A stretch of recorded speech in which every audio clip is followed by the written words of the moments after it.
Hey, what's up? Welcome in. This is a new podcast offering on the Colts podcast channel. It's called the Jack Doyle Podcast with Matt Taylor. Hey. And I am the Matt Taylor equation of that algebra problem, alongside 9-year Colt, 2-time Pro Bowler, former Colts tight end, Jack Doyle is with us. The Jack Doyle Podcast, my friend. How are you? Great to see you, man. I'm good. How are you, Matt? I'm excited, man. This is going to be a lot of fun. Absolutely. So we're going to talk all about, so here's the idea of this podcast. It's not going to be sort of a game preview. It's not going to be a game recap podcast. We're just going to talk ball. We're going to talk Colts. We're going to talk about what's going on in the season through the prism of Jack Doyle, a former player, and get his take on things and, just how he views what's going on, and put that former Colts player hat on several times throughout the show, man. So life good for you right now? I mean, you've been retired for a couple years, so tell us what's new in Jack Doyle land. Yeah, life's good, Matt. Took a job as a part-time PE teacher, so that's a ton of fun, man. I'm having a lot of fun with the kids. You know, we just finished an ultimate Frisbee unit, and the kids really enjoyed that. Oh, yeah, so staple. I'm having a ton of fun with that, and obviously super busy with my wife Casey and with the kids, and I call it organized chaos. You know, they're into all the youth sports and all that fun stuff. Right. So it was nice this past weekend to have a Saturday off, because I feel like our Saturdays are booked. No doubt. Till the 4th of July now. No because doubt. Saturday morning there's always something. But no, life's good, man. Excited for the season, man. Okay. Go Colts, baby. Here we go. Absolutely. So tell us, you retired after the 2021 season. Tell us why then. And we're going to get into a lot of stuff. We're going to talk about the Colts. We're going to get into the season preview. But with this being the first installment of the show here, I figure we spend some time talking about you, kind of setting up what life is like for you now. So after the 2021 season, 9 years with the Colts, why did you feel then it was time? Yeah, my body told me, I wish it wasn't time. I wish I could have played forever. I miss it. I love football. It's the best. There's nothing better than being part of a team, and I think football is the ultimate team game, as we all know. But yeah, my body was just telling me it's time. When you're getting in the car and it hurts to bend down, my neck was sore, getting in the car every morning, things like that. I'm like, all right. I remember telling my wife Casey about halfway through that year, like, this is probably it. But no, I miss the guys, and what a fun run it was. Do you feel like this sounds like a weird question, but do you feel like you have your body back? Yeah. You know what I mean? Yeah, no, I feel good. I'm able to go out there, play with the kids, do all that fun stuff, so no complaints there. Nothing that's, nagging me too bad. There's things here and there. Of course. But other than that, I wouldn't trade it, that's for sure. What do you miss most about the game? Like what's the hardest thing to reckon with that you don't have this about football anymore because it can't be replicated? Yeah, just the guys, and just being around the guys. You just don't realize it when you're in it, man. It's just, you're eating breakfast, lunch, dinner with these guys most days, and the schedule. The schedule's really hard, but it's also someone telling you where to be and what to do was comforting in a way. And you had it from, I've been doing it since, it kind of jumps into that in high school, right? And then you get it even more so in college, and then the pros, and it's just, that's what I did. I was a football player, Mm-hmm. So, balancing and I know exactly what the players are doing right now on a Tuesday morning or whatever, on Wednesday, I know exactly where they're going to be at 9 a.m. Just know what they're doing. And you miss that, you miss that comfort in that. Your life was so, like structured, yeah. Well, we know, Jack Doyle was he's the pride of Indianapolis, Mr. Eastside, Cathedral, superstar, Western Kentucky, then hometown hero with the Colts. Do you miss the structure of that, and have you been able to sort of implement that into what you're doing? You implement that into your family life, right? And then we got our own little structure and routine that we do as a family now, and how that all works. But but yeah, you definitely miss it, and it's challenging at first when you first get out, but then you like you said, you find your new routine, you find your new stride, and couldn't be happier, man, and enjoying life. So you have like charts for the kids on daily progress. Oh yeah, don't worry, we got the what is it, the sky calendar, that little calendar that sits on the sits on the counter. You gotta have that. The kids are always updating it and changing stuff that we have in there. No doubt. But no, man, it's fun. It's life is like crazy. I said, organized chaos. That's what I call it. So how do you consume football now? As much as I can. Yeah. As much as I can. No, I enjoy watching it still, obviously, and probably drive my kids and my wife crazy because I will pause and rewind stuff and like, hey, look, they're like, oh, let's watch Jonathan run on this play. No, let's watch Mo's block. Let's Yeah. rewind this and let's Yeah. look at this backside cut off by Mo. Like that's what sealed this run.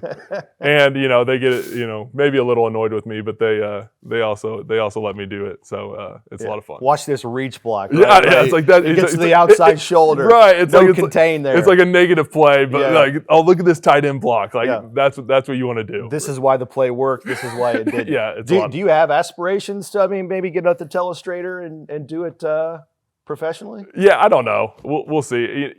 I always joke with people that, I feel like I got a PhD in football, right? By playing this long and especially a PhD in playing tight end. No doubt. I know the position obviously from doing it for so long. So then it's like, it's weird when you stop because you don't use it anymore, right? So it's trying to find ways to use it. And so find the outlet. Yeah, that's why I'm excited to do this show. I think it'll be a lot of fun to talk some football 100%. and share, my thoughts on the Colts. How hard was it, take me back, maybe not so much now, but in 2022, your first year out, how hard was it to just sit in the living room and watch it as a fan? Yeah, it feels like, because you go through this a little bit as a player, like when you're hurt as a player, you feel out of it, right? Yeah. You don't feel a part of it, and you don't travel with the team. And so it felt like I was always just like an injured player because I knew everybody on the team, right? Knew the coaching staff in that season, and it's like, so you feel almost like an injured player watching from the outside in. But it was still fun to watch the guys and get excited when, my guys did good things and things like that. Well, like we said, we're kind of setting up who Jack Doyle is now post NFL career with the Colts. For those that may have forgotten, I'm going to embarrass you here, but I went back in my notes, went back in the Matt Taylor archives of game prep here and just kind of dug these out. For those that may have forgotten how good Jack Doyle was as a player, let's keep in mind here. Among Colts tight ends all time, my man here, number 84, you rank third in games played among all Colts tight ends. You rank third in catches. You are fifth in receiving yards, fourth in touchdown catches, third in first down receptions, 2 Pro Bowlers. That was second all-time among Colts tight ends behind only John Mackey, who had 5. And I found this to be really interesting because you know how I got my Hoosier roots about me. All right, among Indiana natives to ever play for the Colts, you rank first in games played, first in catches, first in touchdowns, and second in receiving yards behind only Mr. Heritage Hills himself, Ken Dilger. Oh, Ken Dilger. Yeah, right? Did you realize... you were so good, man. Did you realize at the end of your career just how high up you were among tight ends ever? No. I didn't know that stuff. So thanks for saying that, I guess. It's cool. But you did. It always does still embarrass me. We need to supply your credentials here, right? Yeah, right. But no, you really, when you're in it, man, you just try and play. And I really did try to take the approach of one play at a time. But yeah, thinking of all that back, I always think on Labor Day weekend, right? Because I was a waiver claim over Labor Day weekend, so my first day as a Colt was Labor Day. Yeah. So it's something that weekend is always kind of special to me and my wife Casey because she kind of went through it with me, right? So it's always fun to think back and then told me then that it would have been a 9-year career. Playing for your hometown team, I wouldn't have believed you. So what a fun run it was. Yeah, this is me talking, right? I know you're not going to say this, and I don't want to embarrass you. But again, I remember after you retired, if you look at a criteria, an unofficial criteria for Colts Ring of Honor, you check every box. Yeah, I don't know. Honest to God, you do. Yeah, you do. Hometown kid, durability, sustainability, production. Yeah. Well, thanks, Matt. Likable guy. Yeah, right? I appreciate that. Thanks. All right, so let's talk about the big picture Colts season here. 2025 is upon us. We all know the deal. Colts haven't won a Week 1 game since 2013, trying to get off to a good start, trying to win the division for the first time since 2014, trying to snap a 4-year drought of missing the playoffs. As a former player, you've been through camp. You've been through the heat of August. You've been through the joint practices. You've been through the preseason games. You've survived the cut down from 90 guys down to 53. You're here. Okay, you're finally here. There's a lot of stuff you have to go through to finally get to the point where you can start game planning and getting ready for the start of the regular season, Week 1. What's the mindset? How much shift in direction is there mentally Yeah. when you finally get to this point? Man, you're just so excited. You really are. Like you said, going through training camp is training camp, right? It gets monotonous. It's tough. It's mentally exhausting. It's obviously physically exhausting. But then you get that nice little weekend off, and it's like, man, it's time to go. Like, here we go. We're ready to go. You get to watch some film on another team. You get to prepare, which you do that a little bit in the preseason games, but not to the level you're going to now in preparing for a team. And you're just so excited to go hit somebody else and for it to mean something, right? And it's you get the anxiety, you start getting the nerves when you start watching. I remember, when I was playing, I'd always kind of start watching my film was on Tuesday nights. And it's like you'd watch it on Tuesday nights preparing for the next team. And then it's like, man, I don't know how I'm going to block this guy. You get those nerves, and then you gain confidence through the week as you practice and do the reps and see the plays and the schemes that the coaches have come up with. Right. So it's just the best, man. Football's the best, and I can't wait for it to get going. Who was a guy, if you don't mind sharing, who was a guy that maybe gave you some of that trepidation early in the week? Every right? DN in the league, all right?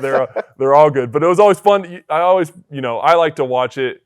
And I'd watch, obviously the guy I'd be blocking mainly, the guys I'd be blocking mainly, and then watching who was going to cover me and different things like that. And then even watching special teams, and usually someone had I was always that slot and punt a lot. Yeah. And I was always someone, protecting McAfee and then Rigo for a while. And it's like my job was to block, right? Not so much covers wasn't as important, but always watching the guy who could up and under, right? And there's always a good guy. So focusing in on that. But I always watch the guys to see, some guys are more physical, right? Like to bowl, and it's going to be a heavy lifting week versus some guys are like to, a little bit more finesse and got the swims and the rips and different things like that. So preparing myself for the week so that when I'm practicing, I know, hey, I got to really emphasize my footwork this week. If I'm playing a guy that's more finesse versus if I'm playing a guy who's more, a bowl, heavy lifter guy, man, I really got to work on my pad level, man, so I can be ready for Sunday. And so just getting those little cues for me to practice through the week was huge. You brought up the film process, watching tape. That begins on Tuesday night. For those that don't know, how much film watching, I know you guys watch film in the building when you're here, for lack of a better term, during work hours. Right? If that makes sense to people. For like sure. 9 to 5, which it's not a 9 to 5 job, but you're physically here watching film on your own and also with your position groups and as an offense. But how much film study has to happen on your own, your own time in the evenings? Yeah, a lot. Daily, obviously, and a couple hours in the evening, hour and a half. And it changes as the week goes on. Obviously, I was speaking on Tuesday nights. That's probably a 2 hour of me watching film after dinner and, getting the kids down and things like that. Right. And then, a little bit less as the week goes on because you don't want to watch for me personally, and every guy's different, but I didn't want to watch too much and be overthinking, right, when I'm out there. But yeah, it's a lot of film study because, like you said, it's the 9 to 5 when you're in the building, right? You're practicing. You probably got to work out in there. You got to get treatment. You got to eat lunch. You got, and then it's like you have to watch your practice, right, with your coaches and watch how that goes. So there's only so much time you can get to watch the opponent, right? The coach is going to have cut-ups for you and things like that. But being able to just sit down and watch a whole game by yourself, I think, is really important. So trying to watch 3 games, usually the 3 previous games throughout that week is very important in seeing who you're playing. There are these old stories out there about how Peyton Manning would go back and he would find out who the offensive coordinator was. If he was a new guy, he'd go back to where he was in previous stops, or if he was an OC in college, heck, he'd go back to if he was the offensive coordinator at Tennessee or something, right? Just something crazy like that. As a tight end, I mean, is it that nuts? Yeah, it can be. It can be. You see the DC, obviously I'm speaking from the offense side and going against a defense corner. So you see where the DC's been and who he's played, who he's coached with and who he worked under, right? And then maybe say he worked under a guy that we played last year. I would watch that game against us, right? And so things like that, you can pick up things that kind of worked for them and things that he'll probably try to use to attack us in the upcoming game. So yeah, it is. The coaching world and the football world is very small, and everybody's kind of intertwined in a way. So you got to kind of find where guys are intertwined, and so you can find ways that they had success against you, so you can try and counter it. One last thing about Week 1 prep that I always find just fascinating, because I think it's independent to Week 1. maybe more so than any other weeks, right? Because in the spring, you've got 3-4 weeks of OTAs and then the mini camp, and then in the off season, or excuse me, then the summertime, you've got 3-4 weeks of training camp, the joint practices, preseason games. But you know, the joint practices and even training camp, it's not full speed, it's not full tackle. Preseason games, the starters, the frontline guys are only playing a couple of series, depending on the game and depending on the coach. Point is, you go, I think the last Colts game in the regular season was January 6th, January 7th, somewhere in there, this past January. So you're basically going about 9 months as an offensive guy, as a tight end, between playing a full 4 quarters flat out, 60 to 70 plays. You're doing that for the first time in 9 months. Like, how hard is that to do? And how much of a shock is it? You know, you get a shock when you're in it, you're fine, right? Because you've done the work to prepare, you know, physically and conditioning and things like that. And you'll get that adrenaline rush and you'll feel out of breath after the first drive or whatever, but then you come back around. But you are way more sore. You know, people think you're more sore, and you are, because injuries pile up at the end of the season. But after week 1 and week 2, that's when I was most sore, right? Because it's like your body hasn't calloused yet up to like the hitting and the repetitiveness of it. And like you said, playing 60, 70 snaps, there's a little bit of wear and tear on there. So it's fun to kind of get those first couple of weeks out of the way so you can kind of get calloused up and be in the routine, be in the rhythm of playing football, you know, the way it's supposed to be played. Do you like how most teams treat the preseason in terms of playing time and a ramp up, or is there something to that? Like, did you feel as a player you were adequately prepared to go all out week 1? Yes, I did, and I think we played a little more. You know, I'm gonna sound like the old. We played more when I played. You know, back in my day. But then no, I don't know. I think every guy. It's such a hot. It is a hot topic, and everyone. It's so hard because there's not a one size fits all, right? And every guy's different, and some guys need more than others. I feel like if I was getting my joint practices and you know, getting a lot of reps there and was healthy through training camp, it was okay to do a couple series, and I felt ready, right? Because I didn't want to get hurt in preseason either, right? And then, you know, jeopardize the season. So it's a fine line. And then maybe some younger guys probably do need a little more burn. And I can't speak from a defensive guy because tackling is the job of a defensive player, right? 100%. I mean, at the end of the day, right? So how do you replicate that? Versus an offensive player, you know, replicating the blocking doesn't really change, and catching a pass doesn't really change, or trying to get open doesn't really change, you know, from practice to a game. So I think maybe defensive players could probably use a little more. The defensive guys are going to be mad at me saying that they should play more in preseason than the offensive guys. Well, tackling is an issue always early in the season for everybody, right? Yeah. But then you come back and say, you know, ball security is an issue for an offensive guy because he hasn't been tackled. You know, that'll happen. There'll be fumbles in week 1, right? That's just what it is. And injuries are always magnified week 1. Everybody likes to say, well, this is why guys are getting hurt, and it's so. It's football. You know, the injury rate is 100%. That's what they always say, right? You always get hurt at some point. But they.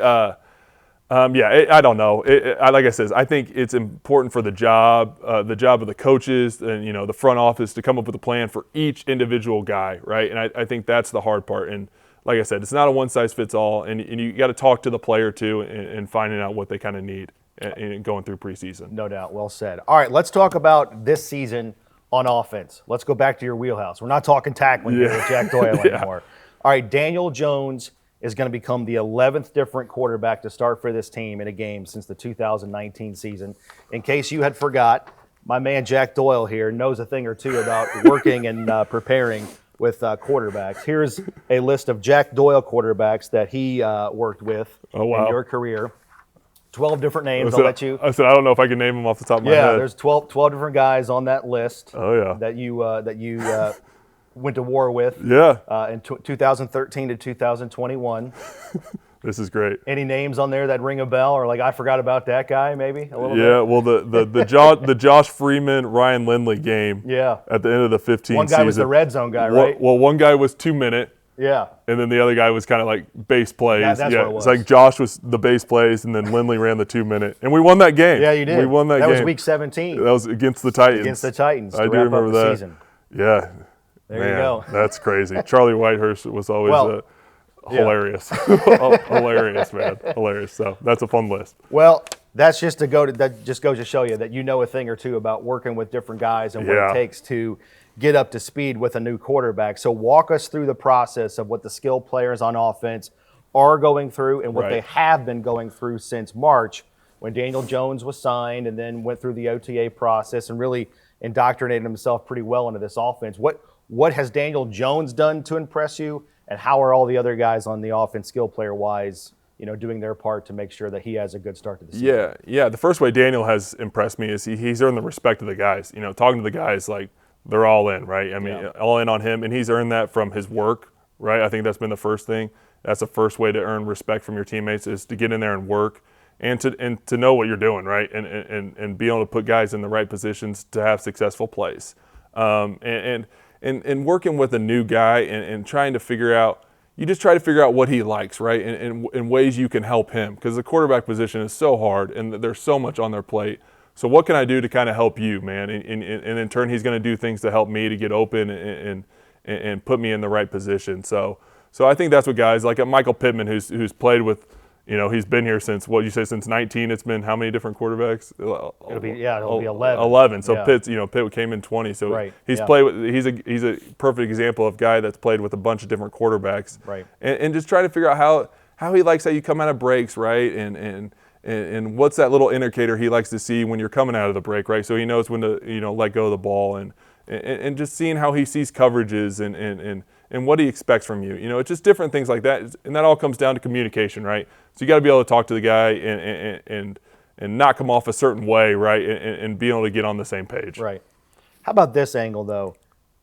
I never played in the NFL, played college football, D3 guy, right? It's way lower, but I think it's still kind of the same where my senior year, we have a kid come in, didn't play quarterback, but he played a really important position. Yeah. He transfers in. He was going to play a big-time role on the team, and it just took us a while to trust him. Right. It took us a while to kind of believe him and respect him. Yeah. And he had to put in the work. And to this kid's credit, he did. He worked his tail off. Right. And by the time we were ready to go, and the bullets were flying after Labor Day, he was one of us. Right. So Daniel Jones, in terms of that, how has he shown you that he's come in, he's the new guy, but he's going to have to bust his tail to earn that respect? And how, as a former player, right, what did you need to see in order for you to give that to someone like Daniel Yeah, Jones? and I think Daniel's done everything right to this point, right, and earning the respect. And the word trust, that's huge in football, right? As a teammate, there's nothing more important than being trusted by your teammates. And he's done everything he can in how he's worked and how he's prepared, but there's still the next step of doing it in week one, right? And doing it when the live bullets are flying, right? They always say, right, in a real game.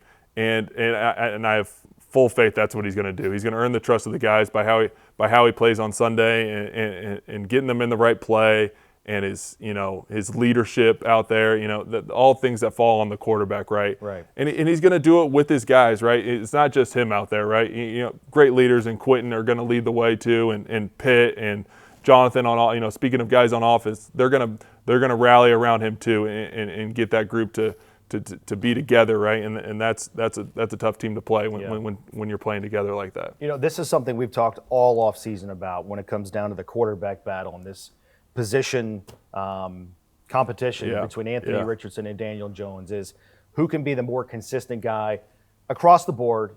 Everything that encompasses playing quarterback, but I think specifically too, the biggest thing is probably ball placement and overall accuracy in the passing game. Correct. And the Colts were just, as a former tight end, I knew this probably drove you crazy last year, is they were just void of major production last year in the middle of the field. Yeah. Right, in the intermediate part of the passing game, like that 15 to 20 yard range down the field between the numbers where tight ends typically feast. How do you think Daniel Jones will kind of fix that problem? Yeah, I think every quarterback has a preference, right? And I think some guys like to, throw more on the outside. Some guys like to throw more on the inside. I always like playing with the guys who like to throw more on the inside, right? Because that's where, the tight ends and running backs are getting a lot of touches. And some guys like in breakers. Some guys like out. So every quarterback's different, right? And how they preference how they want an offense to go. But you look at Daniel's history, and he does have a history of passing to the tight end. So I think it's going to be a great comfort for him, knowing, obviously, having Tyler, and Tyler's been super impressive in the preseason, and the sky's the limit for him. But don't sleep on Mo. Mo's a vet, man. He's a pro's pro. He's going to block his butt off, right? And he can slip out there and still make plays in the passing game.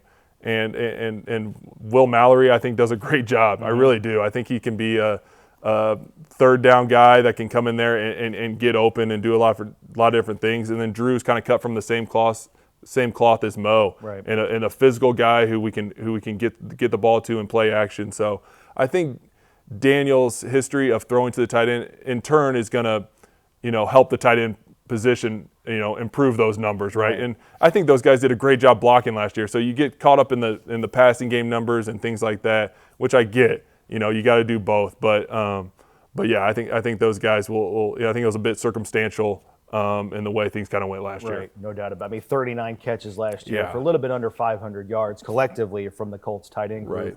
And I think, obviously, with Tyler Warren's presence here now, Right. we're going to talk about him more in detail coming up in just a second. But I do want to get your take on Anthony Richardson, quarterback number 2 now. Right. Again, as a former player, as a guy that's been you've been through 9 years of game installs and regular season weeks.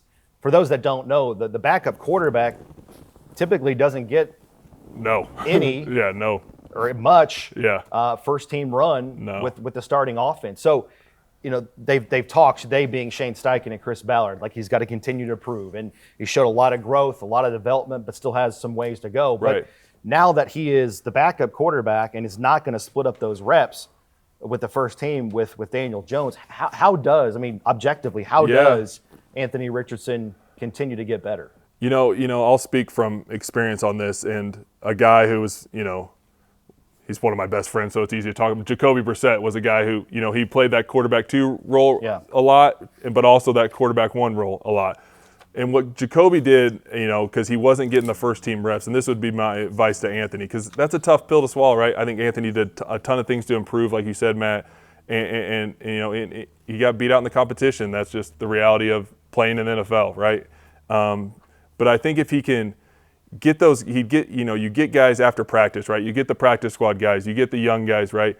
And you run through the reps you're missing, right? And just getting those throws in, getting those looks in, saying, hey, this is the third down play we're running this week, and they're going to play, 2-man. How are we going to run this route? How's it going to look? Let's get a live rep at it, after practice. So just taking, and that's 10 to 15 minutes of work after practice. Not a lot, but it's going to really help him, stay sharp mentally, and because you're one play away as the quarterback too, and being prepared for the game. Because like you said, there's just not enough time for him to get reps, in practice with the first team offense. So taking the young guys out there and getting extra reps and running the plays that you're running that week, that would be my advice to Anthony. Do that after practice, on Wednesday with the base run and base pass stuff. Do it on Thursday with the third down stuff, and do it on Friday with the red zone stuff, and just take 10 to 15 minutes. And you're also getting those practice squad guys and those younger guys who are one play away too, the reps of what it's going to look like, because they're not getting it in practice either. Like you said, there's just not enough time.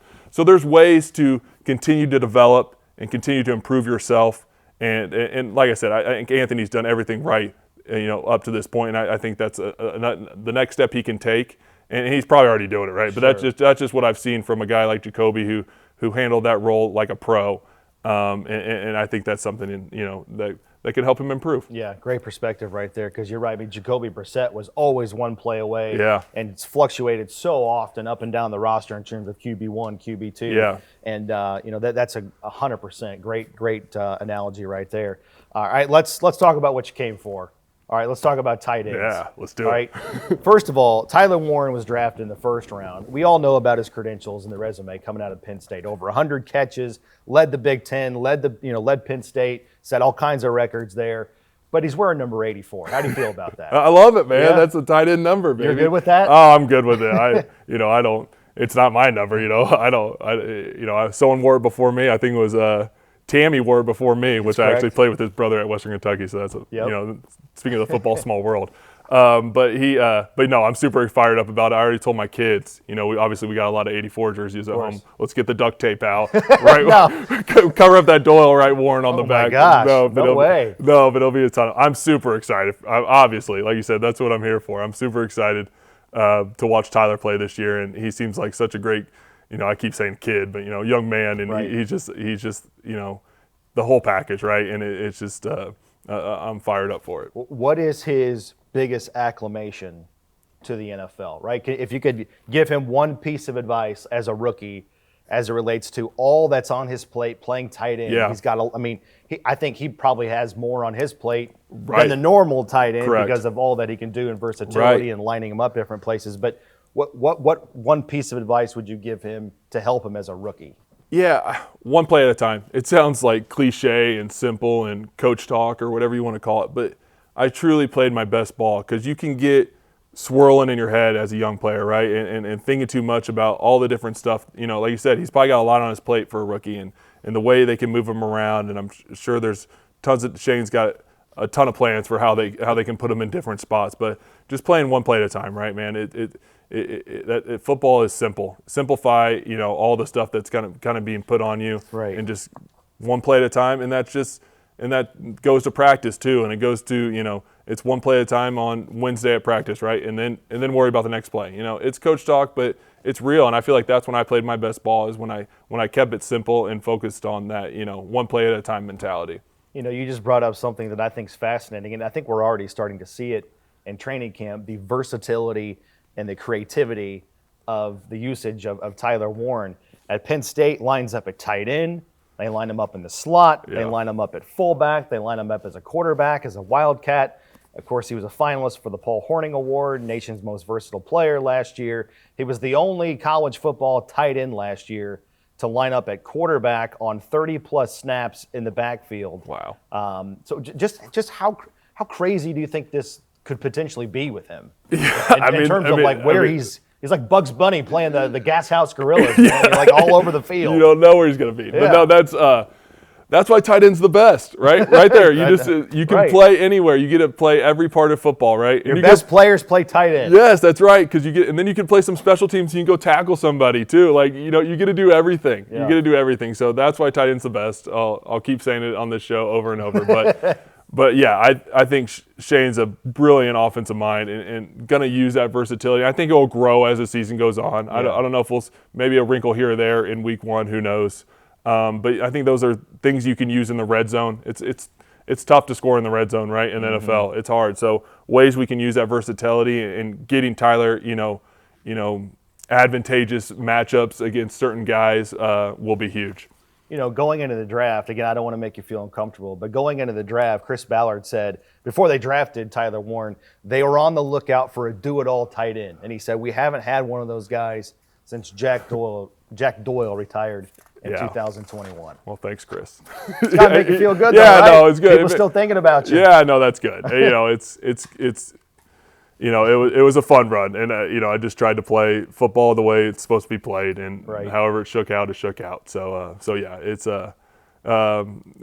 thanks for the compliment. Yeah, I'll tell Chris thanks next time I see him. You should. All right, let's talk about to put a bow on this first episode here. The Dolphins come in.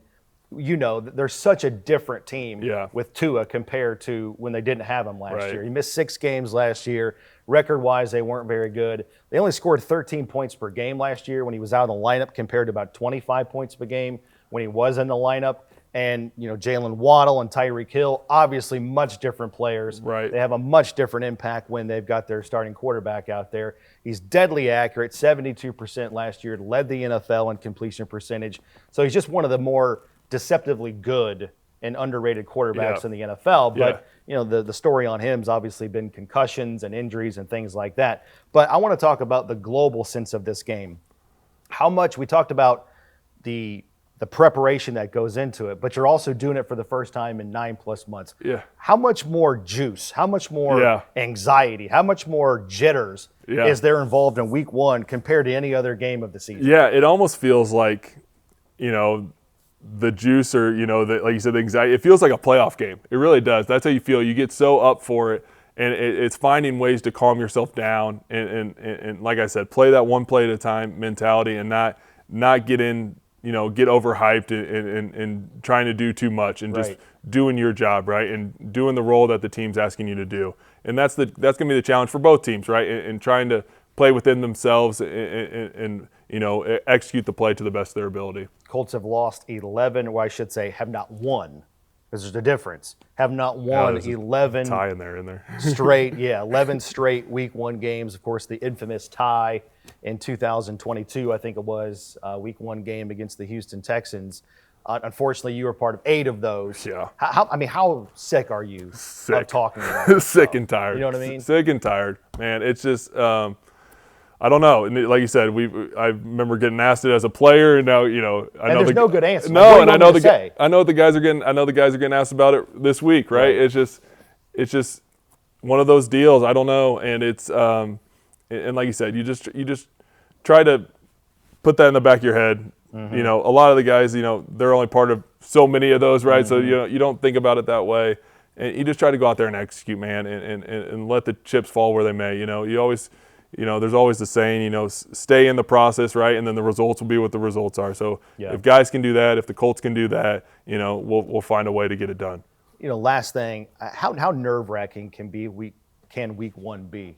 My guy Rick Venturi likes to always say that Week 1 as a coach is like equal parts Christmas Day, equal parts Halloween. Yeah. Or at least it could be. Yeah. Right? Because Christmas Day, we got these new toys. Here's these new free agent guys. Here's these draft picks. Let's see what we got. Let's see what they can do. Yeah. Let's unwrap them and see if we can put batteries in them and play with them all day. Yeah. But it could also be Halloween where it's like, oh man, we drilled this all off season long. We thought we were good here. We thought we had enough depth, and all of a sudden, blammo. Yeah. This isn't going well. Like how weird can that be it is throughout the course of a game? It is so weird in the first game, and in the first couple weeks, right? And then there's the overreaction to that too, and you don't really know who you are till about midway through a season, anyways, right? So, you try to, as a player, remind this is a marathon, right? It's not a sprint. It's not all about Week 1, but it feels really good to start 1-0 compared to 0-1, right? So I think it's the Colts. We made a bunch of splashes here in free agent, and then obviously in the draft pick. So it's going to be a lot of fun to see them. Like you said, let those toys go and see what we got. And I can't wait for it to get here. I'm pumped, man. I'm so excited for in that vein. I'm so excited for Sunday in the secondary. All these new toys. Yeah. I mean, do you still think that's a strength of the team, even though it's not the guys we thought it was going to be at the start of training camp? It's still a strength based on the reinforcements and the bold moves they made to bring in Xavier Howard and Charvarius Ward, Cam Bynum, and they're making a trade for a guy like for Blackman coming over from Minnesota. Yeah, and you go in and you test it right away, right? Going against the Dolphins, right? And Waddle and Hill on the outside, and if we can limit the explosive plays, right, I think that's going to give us a really good chance to come out on top on Sunday. So let the strength of the secondary. I think we still have strength up front too, and guys like DeForest and Big Grove in there. We got to stop the run. That's the first thing, right? So Big Grove in the backfield. That's what I always say. So I'm really excited to see those guys go. How much do you still talk to those guys that were here when you retired? Yeah, here and there. They're busy. So, but yeah, I still I'm always following. Always enjoy watching them. But yeah, keep up with them here and there, which is a ton of fun. And you got the kids are all pulling for them, so that makes it a ton of fun to watch them. Absolutely. Still, you got a rooted investment for right sure, there. for sure. All right, we're going to close out the podcast today, and every podcast that we do. We're here every week in the regular season, by the way, so you're not getting rid of us. All right, we're just getting started. But we're going to close out with a little segment called "You Don't Know Jack." All right. Again, Jack Doyle retired, 9 years with the Colts, 2-time Pro Bowler. But let's talk about Jack, the guy. All right. So let's find out a little bit more about him personally. And you and I have talked about this a handful of times, which means you've talked about this probably 100 times throughout your career and your time with the Colts here. But these are going to be fun. These are going to be get to know you pieces. But I thought we would go with the softball on this first one here.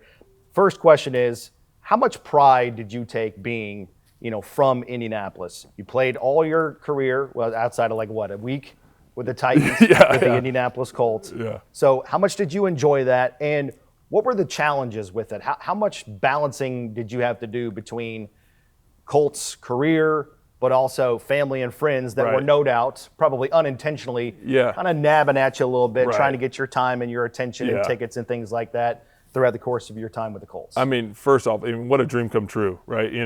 As a player, I really tried hard to focus on my job and not even think about, hey, you're playing for the Colts, right? Yeah. I mean, tell 12-year-old Jack that. And he wouldn't believe you were the kid that had the Rydell plastic helmet. Oh, yeah. I mean, we were out there running. I always tell the story, front yard football, we used to always run the comebacks like Reggie Wayne always ran, right? And we'd run those comebacks and try and do the late hands, right? And throwing line drives at each other and hitting each other in the face because we couldn't do late hands like Reggie Wayne. But no, I mean, what a dream come true. And as a player, I really tried not to think about it. And it was hard not to, but I really tried to just focus on my job. But reflecting on it being done now, I mean, it's hard to even put into words, Matt, how special it was and how special it was for my whole family, and getting to play for the hometown team and then getting to still be here and raise my family here. And, you could have been anywhere. So, what a special ride it was. Was it hard?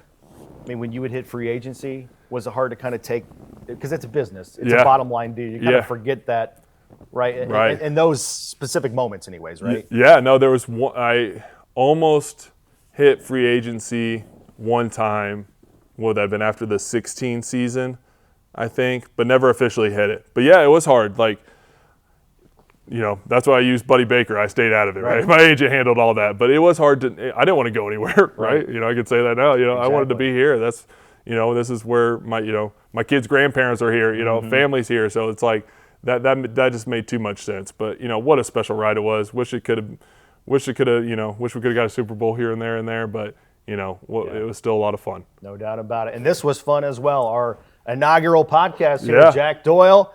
Here on the podcast channel, we're going to be here each and every week, taping this bad boy on Tuesdays, talking about what's going on with the Colts and getting Jack's thoughts through the prism of a former player, man. Outstanding job. Yeah, that was awesome, man. A blast. It's going to be a lot of fun, man. Absolutely, absolutely. We're going to be here every week, so we're not going anywhere. Thanks so much for watching. Thanks so much for listening. And we'll be back week 2 as the Colts transition to taking on the Denver Broncos at Lucas Oil Stadium. Jack's going to react to what happens with the Dolphins, but we'll be back next week right here on the Colts Podcast channel. Thanks for watching.